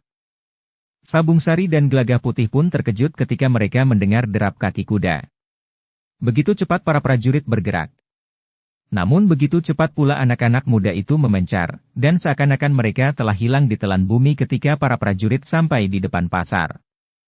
Sabung Sari dan Gelagah Putih pun telah menghilang pula di antara kesibukan orang-orang yang ada di pasar itu. Tetapi ternyata kedatangan para prajurit itu telah membuat pasar itu menjadi tenang kembali. Apalagi anak-anak muda yang bertengkar itu telah hilang bertebaran. Tetapi dalam pada itu, Sabung Sari sempat berbisik kepada Gelagah Putih. Kita pergi ke Bukit Kapur. Agak jauh, berkata Gelagah Putih. Justru sangat menarik, jawab Sabung Sari. Gelagah Putih mengangguk-angguk. Katanya. Baiklah. Kita akan langsung pergi ke Bukit Kapur. Sejenak kemudian, kedua orang anak muda itu telah meninggalkan pasar dan langsung menuju ke Bukit Kapur. Mereka ingin menyaksikan apa yang akan terjadi antara kedua kelompok anak-anak muda yang bertengkar itu. Namun Sabung Sari dan Gelagah Putih masih belum tahu pasti dari kelompok yang mana yang akan bertemu di Bukit Kapur itu. Perjalanan ke Bukit Kapur itu memang agak lama. Tetapi kedua orang dari kelompok Gajah Liung itu cukup berhati-hati, sehingga keduanya tidak terjebak ke dalam perselisihan itu. Dengan hati-hati Sabung Sari dan Gelagah Putih mendekati bukit kecil itu. Kemudian memanjat lerengnya dan merambat melingkar. Mereka terhenti ketika mereka melihat sekelompok anak muda telah berada di sebuah padang perdu di sebelah bukit kapur itu.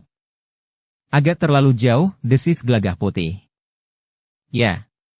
Ternyata mereka berada di padang perdu itu, sahut Sabung Sari. Jika kelompok lain benar-benar datang, kita tidak akan mendengar dengan jelas pembicaraan mereka, berkata Gelagah Putih pula perlahan-lahan. Sabung Sari pun kemudian memperhatikan keadaan sekitarnya. Bukit kapur itu nampaknya memang tandus. Hanya ada beberapa batang pohon yang tumbuh di sela-sela gerumbul-gerumbul perlu. Memang sulit untuk mendekat tanpa mereka ketahui, berkata Sabung Sari. Namun katanya kemudian, kita akan berada di sini. Kita akan melihat keadaan. Meskipun agak sulit, jika perlu kita akan mendekat. Gelagah Putih mengangguk-angguk. Sambil duduk di atas tanah berkapur ia berkata, kita menunggu di sini. Sabung Sari pun duduk pula. Di kejauhan nampak jalur jalan menuju ke bukit itu. Namun keduanya terlindung oleh segerumbul pohon perdu, sehingga orang-orang yang lewat di jalan itu tidak akan mudah melihat Sabung Sari dan Gelagah Putih. Anak-anak muda yang menunggu itu sudah menjadi gelisah. Seorang di antara mereka telah berteriak memaki-maki. Namun beberapa saat kemudian, sekelompok anak muda yang lain telah mendekati bukit kapur itu. Sabung Sari beringsut sedikit untuk menempatkan dirinya agar ia dapat melihat lebih jelas, tetapi tidak nampak oleh anak-anak muda itu. Jumlah mereka seimbang, berkata Sabung Sari. Apakah mereka telah sepakat dengan menentukan jumlah di antara mereka? Marilah, kita mencoba menghitung. Kau hitung anak-anak muda yang telah menunggu. Aku akan menghitung mereka yang baru datang, berkata Gelagah Putih. Sabung Sari tidak menjawab. Tetapi ia pun mulai menghitung anak-anak muda yang bertebaran di bawah bukit kapur itu. 13 orang, desis Sabung Sari. Yang datang sebanyak 12 orang, sahut Gelagah Putih. Keduanya pun terdiam. Dua kelompok anak muda itu sudah berhadapan. Ternyata ada juga sopan santun di antara mereka. Tidak ada seorang pun di antara mereka yang bersenjata. Agaknya mereka telah sepakat untuk membuat perhitungan tanpa senjata. Gelagah Putih dan Sabung Sari sempat memperhatikan orang-orang yang ada di kedua belah pihak. Ada bermacam bentuk dan sikap. Mereka berpakaian tidak karuan. Masing-masing ingin menunjukkan perbedaan. Beberapa saat kemudian, kedua belah pihak sudah berhadapan. Mereka seakan-akan telah mencari lawan mereka masing-masing. Orang-orang yang bertubuh tinggi besar telah berhadapan dengan orang-orang yang mempunyai bentuk tubuh yang sama. Mereka yang bercambang dan berjenggot lebat, telah mencari lawan yang juga bercambang panjang dan berjenggot lebat. Seorang yang berperawakan tinggi kekurus-kurusan telah berhadapan dengan orang yang tinggi kekurus-kurusan pula. Sementara itu pemimpin kedua kelompok itu pun telah berdiri di paling depan dari kelompok masing-masing. Kalian harus minta maaf kepada kami, berkata pemimpin kelompok yang menunggu di kaki bukit kapur. Kenapa? Bertanya pemimpin kelompok yang baru datang. Kau telah merambah daerahku. Kau datangi padukuhan Rampadan. 5 orang terkaya di Rampadan telah kau ancam. Kau harus tahu bahwa mereka ada dalam perlindunganku, berkata pemimpin kelompok yang menunggu. Tetapi pemimpin kelompok yang baru datang itu tertawa. Katanya, siapa yang akan mengakui kuasamu lagi di Rampadan? Rampadan adalah kuasa dan daerah perlindungan kami. Tetapi pemimpin kelompokmu yang rakus itu telah mendesak kami. Waktu itu kami masih menjaga hubungan yang baik di antara kita. Tetapi setelah pemimpinmu mati dibunuh pelayan di rumah Kilurah, maka penilaianku atas kalian jadi berbeda. Setan kau! Tetapi kami telah mempunyai pimpinan baru. Aku, berkata pemimpin kelompok itu. Pemimpin kelompok yang lain tertawa pula. Katanya, siapa yang mau menghormatimu? Siapa yang bersedia mengakui wibawamu? Kita akan membuktikannya, berkata pemimpin kelompok itu. Tidak dengan kata-kata. Tetapi marilah, kita akan bertempur sekarang. Anak-anak akan menjadi saksi. Padukuhan Rampadan akan menjadi taruhan. Pemimpin kelompok yang lain mengangguk-angguk. Ia sadar bahwa pemimpin yang baru itu nampaknya sedang diuji oleh anggota-anggotanya sendiri. Meskipun demikian, pemimpin kelompok yang datang kemudian itu pun tidak mau kehilangan wibawanya. Karena itu, maka ia pun menjawab, "Baiklah. Aku akan membantumu membuktikan kepada orang-orangmu bahwa kau memang layak menjadi pemimpin kelompokmu. Aku tahu, jika kau kalah kali ini, maka kau akan dicampakkan oleh orang-orangmu sendiri, seperti mencampakkan sampah ke kali." "Persetan," geram pemimpin kelompok yang telah menunggu. "Persoalan kami adalah persoalan kami sendiri. Kau tidak usah ikut campur. Tidak usah membumbui atau bahkan membakar perasaan kami. Usaha itu akan sia-sia." "Baiklah. Kita akan membuktikan apa yang sebenarnya ada di dalam dirimu," sahut pemimpin kelompok yang datang kemudian. Sejenak kemudian kedua orang pemimpin itu telah bersiap untuk bertempur. Keduanya melangkah maju.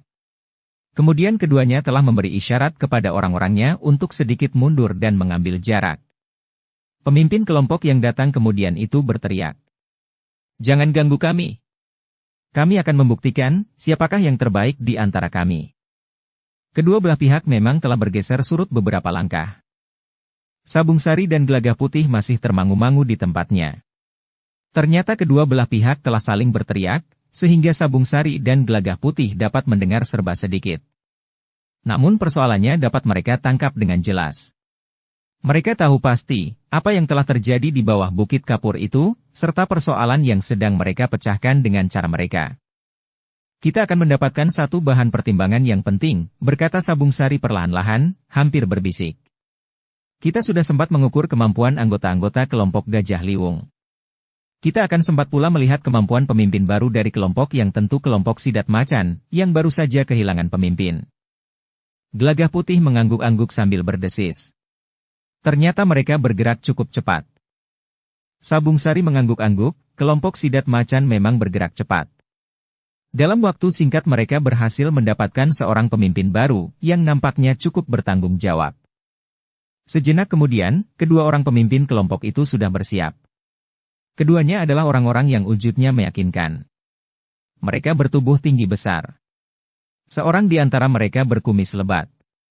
Sedangkan pemimpin baru dari kelompok Sidat Macan wajahnya nampak bersih, meskipun tetap garang. Sabung Sari dan Gelagah Putih memperhatikan pertempuran yang kemudian terjadi dengan seksama. Ketika pemimpin kelompok Sidat Macan itu meloncat menyerang, maka lawannya yang berkumis lebat itu meloncat menghindar. Namun ia pun segera telah membalas menyerang dengan tidak kalah garangnya. Demikianlah, keduanya telah bergerak dengan cepat. Mereka telah bertempur dengan mengerahkan tataran tertinggi dari kemampuan mereka. Mereka masing-masing ingin segera mengalahkan lawan mereka. Semakin cepat salah satu pihak menang, maka wibawanya akan menjadi semakin tinggi. Tetapi ternyata bahwa masing-masing pihak tidak membiarkan dirinya terkapar dan dihinakan oleh anggota-anggota mereka sendiri. Karena itu, maka keduanya telah berusaha untuk dapat memenangkan pertempuran itu.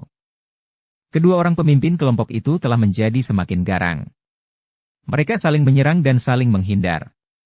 Namun keduanya tidak mampu menghindari serangan-serangan lawannya sepenuhnya. Sekali-sekali serangan lawannya telah mengenai tubuhnya. Bahkan semakin lama, tubuh-tubuh mereka pun terasa menjadi semakin sakit oleh sentuhan serangan lawannya. Sabung Sari dan Gelagah Putih menarik nafas dalam-dalam. Meskipun kedua orang pemimpin kelompok itu berbekal ilmu, tetapi bagi Sabung Sari dan Gelagah Putih, ilmu mereka belum berarti apa-apa. Ilmu pemimpin kelompok Sidat Macan yang baru itu masih belum melampaui ilmu pemimpinnya yang telah terbunuh oleh Gelagah Putih. Sementara itu, pertempuran di antara kedua orang pemimpin kelompok itu semakin lama menjadi semakin keras. Bahkan kemudian mereka tidak lagi berusaha menghindari benturan-benturan. Tetapi mereka justru telah menguji kekuatan serta kemampuan mereka dengan membenturkan kekuatan mereka. Ternyata bahwa kedua orang itu benar-benar telah tertelan oleh perasaan mereka yang sedang bergejolak. Darah mereka yang mendidih telah mengguncang penalaran mereka. Karena itu maka yang terjadi kemudian adalah pertempuran yang keras dan bahkan kasar. Namun setelah mereka bertempur beberapa lama, maka kemampuan mereka pun mulai menjadi susut. Tubuh mereka terasa semakin lemah, dan bahkan rasa sakit semakin lama telah menjadi semakin merata di tubuh mereka. Pemimpin dari kelompok Sidat Macan yang masih baru dan ingin menunjukkan kelebihannya itu mencoba memaksa diri untuk menjatuhkan lawannya. Dengan garangnya ia menghentakkan sisa-sisa tenaga untuk menerkam lawannya. Tetapi ketika kedua tangannya terjulur lurus ke depan, maka lawannya dengan tangkasnya telah bergeser ke samping. Kakinya lah yang kemudian terjulur lurus mengarah ke lambung lawan. Namun pemimpin kelompok Sidat Macan itu tidak membiarkan lambungnya dikenai kaki lawannya. Ia pun telah meloncat mundur. Tetapi lawannya tidak melepaskannya. Lawannya itu pun segera meloncat memburunya. Dengan tangkasnya kakinya yang lain telah berputar mendatar, menghantam ke arah dada pemimpin kelompok Sidat Macan itu.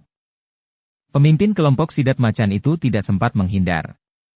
Karena itu, ia telah melindungi dadanya dengan kedua belah tangannya. Satu benturan yang keras telah terjadi. Ternyata kedua-duanya yang telah menjadi letih itu tidak mampu bertahan. Keduanya terhuyung-huyung beberapa langkah surut. Meskipun keduanya mencoba untuk menjaga keseimbangannya, namun ternyata mereka benar-benar telah menjadi letih. Pemimpin kelompok Sidat Macan itu telah jatuh pada lututnya. Tetapi ia berusaha dengan cepat bangkit berdiri. Sementara itu lawannya pun telah terjatuh pula. Bahkan sekali ia terguling. Baru kemudian bangkit berdiri. Keduanya pun kemudian telah bersiap pula untuk melanjutkan pertempuran. Namun nafas mereka telah menjadi terengah-engah. Keduanya seakan-akan telah tidak lagi mampu untuk berdiri tegak. Tetapi di wajah mereka masih terpancar kemarahan yang meluap. Sementara itu anggota-anggota dari kedua kelompok itu pun menjadi tegang. Mereka melihat pemimpin kelompok mereka masing-masing menjadi letih, tanpa dapat menentukan siapakah yang menang dan siapakah yang kalah. Namun bagi pemimpin kelompok Sidat Macan, hal itu sudah memberikan arti tersendiri. Dengan demikian maka wibawanya tidak menjadi goyah. "Setan kau," geram pemimpin kelompok yang datang kemudian. "Marilah kita selesaikan pertempuran ini." Pemimpin kelompok yang menunggu sejak beberapa lama di bawah Bukit Kapur itu pun menjawab tidak kalah garangnya. "Ayo, cepat. Kita bertempur sampai tuntas." Tetapi keduanya tetap tidak beranjak dari tempat mereka berdiri. Mereka merasa bahwa tenaga mereka sudah menjadi semakin jauh susut. Sementara itu, anggota-anggota mereka pun menjadi tidak sabar lagi. Mereka telah bersiap-siap untuk melibatkan diri dalam perkelahian yang akan dapat memberikan satu pengalaman baru bagi mereka, setelah kematian pemimpin kelompok Sidat Macan. Karena kedua orang pemimpin dari kedua kelompok anak-anak muda itu nampaknya memiliki kemampuan yang setingkat, maka kemenangan akan ditentukan oleh pertempuran yang lebih luas lagi, dari seluruh kelompok yang datang. Tetapi ketika anak-anak muda Sidat Macan mendekati pemimpinnya yang terengah-engah, maka pemimpin kelompok yang datang kemudian itu pun berkata, "Perkelahian yang melibatkan kita semuanya tidak akan ada artinya." "Kenapa?" bertanya seorang dari anggotanya. "Kemenangan kelompok kita ataupun sebaliknya bukan ukuran," jawab pemimpinnya. Lalu katanya, "Yang hadir di sini belum menunjukkan kekuatan yang sebenarnya dari kelompok kita, dan sebaliknya. Tetapi kita akan mendapat kesempatan untuk saling menjajagi," jawab orang itu. Tiba-tiba saja seorang yang berada di dalam kelompok yang lain pun berteriak, "Beri kesempatan kepada kami." Kedua orang pemimpin yang sudah sama-sama kehabisan tenaga itu termangu-mangu sejenak. Namun kediaman mereka telah diartikan lain oleh anggota-anggotanya, yang sudah tidak dapat menahan diri. Karena itu maka sejenak kemudian telah terjadi pertempuran antara kedua kelompok yang jumlahnya ternyata hampir sama itu. Sabung Sari dan Gelagah Putih ikut menjadi tegang. Mereka menjadi cemas bahwa pertempuran itu akan membawa akibat yang sangat buruk. Jika mereka masing-masing kehilangan penalaran, maka mereka akan dapat mempergunakan senjata kecil yang barangkali mereka sembunyikan di bawah pakaian mereka. Tetapi ternyata perkelahian itu memang benar-benar tidak diwarnai dengan senjata apapun. Kedua belah pihak telah mentaati persetujuan yang telah mereka buat. Berkelahi tanpa senjata. Perkelahian itu memang berlangsung agak lama. Tidak ada yang memberikan laporan kepada para prajurit, sehingga perkelahian itu tidak ada yang melerai. Tetapi ternyata bahwa kedua belah pihak, sebagaimana pemimpin mereka yang masih juga ikut bertempur di antara anggota-anggotanya, menjadi kehabisan tenaga. Mereka menjadi letih dan tidak lagi mampu bertempur dengan keras, sehingga semakin lama pertempuran itu pun menjadi semakin mereda dengan sendirinya. Ketika kedua belah pihak seakan-akan tidak lagi mampu untuk berbuat sesuatu, bahkan untuk berdiri pun mereka harus menjaga keseimbangan dengan mengerahkan sisa-sisa tenaganya, maka pertempuran itu seakan-akan telah berhenti. Jika seseorang mencoba untuk menyerang tetapi tidak mengenai sasarannya, maka ia justru telah terseret oleh ayunan sisa tenaganya sendiri dan jatuh terjerembab. 25 orang telah menjadi terengah-engah. Wajah mereka menjadi pengap dan mata mereka menjadi merah kebiru-biruan. 1-2 di antara mereka memang masih mampu berdiri tegak. Masih mampu mengumpat-umpat. Tetapi mereka tidak lagi garang dan memaksakan diri untuk berkelahi. Keseimbangan yang sebenarnya di antara kita bukan ditentukan di sini, berkata seorang di antara mereka. Ya, sahut seseorang dari kelompok yang lain. Kita akan membuktikan pada kesempatan-kesempatan yang akan datang. Kecepatan bergerak dan kemampuan seseorang akan sangat menentukan. Jadi bagaimana dengan padukuhan Rampadan, teriak yang lain lagi. Kita akan menentukan siapa yang sebenarnya berkuasa, tidak di bawah Bukit Kapur ini. Tetapi di lapangan perburuan itu sendiri, jawab orang lain lagi. Bagus, terdengar suara yang lain pula. Kita akan membuktikannya kemudian. Ternyata bahwa kedua belah pihak, meskipun tidak diucapkan, tetapi saling menyetujui untuk menghentikan pertempuran. Meskipun semula mereka agak segan untuk lebih dahulu meninggalkan arena, namun akhirnya, kelompok yang datang kemudian itu pun telah berkumpul dan bergeser mengambil jarak. Dalam pada itu, tiba-tiba saja Sabung Sari menggamit Gelagah Putih sambil berkata, "Kita akan menampakkan diri." "Untuk apa?" bertanya Gelagah Putih. "Kita adalah anggota kelompok Gajah Liwung. Kita akan menyesuaikan diri dengan sikap mereka," jawab Sabung Sari. Gelagah Putih mengangguk. Ia mengerti maksud Sabung Sari. Tetapi ketika ia mulai bergerak, Sabung Sari berkata, "Lepas bajumu." "Untuk apa lagi?" bertanya Gelagah Putih. "Lihat pakaian dan cara mereka berpakaian," jawab Sabung Sari. Gelagah Putih mengangguk lagi. Dengan cepat ia membuka bajunya serta ikat kepalanya. Disangkutkannya bajunya di lehernya, sementara dikenakannya ikat kepala tidak beraturan. Demikian pula yang dilakukan Sabung Sari. Baru kemudian keduanya muncul dari balik gerumbul. Ternyata suara tertawa Sabung Sari tidak seperti biasanya. Ternyata Sabung Sari dapat juga tertawa dengan memberikan kesan yang lain tentang dirinya, seolah-olah Sabung Sari seorang yang keras dan kasar. Orang-orang yang berada di bawah Bukit Kapur itu terkejut. Serentak mereka berpaling. Dilihatnya ada 2 orang yang berdiri tegak dengan tangan bertolak pinggang. Mereka tidak mengenakan baju mereka, serta mengenakan ikat kepala tidak beraturan. "Heh, siapa kalian?" bertanya pemimpin baru dari kelompok Sidat Macan. Sabung Sari tidak lagi tertawa. Dengan lantang ia menjawab, "Kami adalah orang-orang dari kelompok Gajah Liwung." Wajah-wajah menjadi tegang. Pemimpin kelompok Sidat Macan itu berkata, "Setan kau. Jadi kau yang telah memasang sebuah gubuk di jalan yang menuju ke padepokan kami? Padepokanmu? Apakah orang-orang Sidat Macan sekarang memiliki padepokan?" bertanya Sabung Sari. "Iblis kau. Jika kau memang seorang laki-laki, turunlah," tantang pemimpin kelompok Sidat Macan. "Aku tidak mau melawan orang-orang yang sudah tidak berdaya," jawab Sabung Sari. "Tetapi aku senang telah mendapat kesempatan menonton perkelahian di antara kalian. Ternyata kalian memiliki kekuatan yang seimbang. Setidak-tidaknya untuk jumlah orang yang juga seimbang. Namun aku sependapat dengan kalian, bahwa kekuatan kita masing-masing tidak dapat ditentukan dalam pertempuran seperti ini. Tetapi kita harus mengingat apa yang dapat kita lakukan sehari-hari. Besok padukuhan Rampadan akan menjadi daerah perburuan kami." "Setan kau. Iblis, tetekan. Aku tantang kau sekarang juga," geram pemimpin kelompok yang datang kemudian. Bersambung ke bab 375. Dukung kami dengan subscribe, follow, like, komen dan share. Terima kasih.